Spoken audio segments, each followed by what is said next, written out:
जिला किश्तवाड़ च लगातार होआ करदी बरखा कन्नै सिंथन नाले च पानी दा स्तर अचानक बधी चुके दा ते नाले च पानी दा स्तर लगातार बधदा गै जा करदा ते उत्थै गै मड़वा दे कुलेहर नाले दा भी जल स्तर बधी चुके दा जिदे कारण नाले दा पानी लोकें दे खेतरें तक्कर जेहड़ा है पुज्जी चुके दा जिदे कारण फसलें गी भी नुकसान पुज्जा करदा है। स्थानीय प्रशासन आम जनता थमां नाले दे करीब नेईं जाने दी अपील करा करदा है।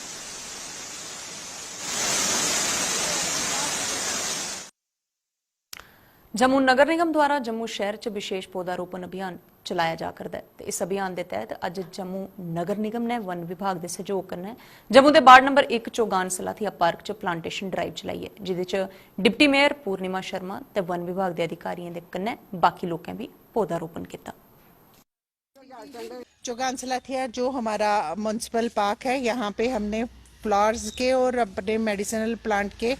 जो पौधे हैं वो लगाए हैं और पर्यावरण की सुरक्षा कैसे की जाए, ग्लोबल वार्मिंग की तरफ हमारे जो देश बढ़ रहा है उसमें हम कैसे राहत फील कर सकें, ज़्यादा से ज़्यादा पेड़ लगाकर हम अपने पर्यावरण को स्वस्थ बना सकते हैं। एक यही आशा करते हैं कि सब लोग,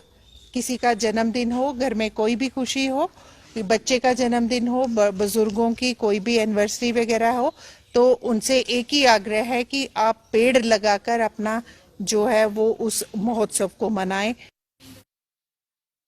अज दे डुगरनामे च बस इन्ना गै, दिओ इजाजत, नमस्कार।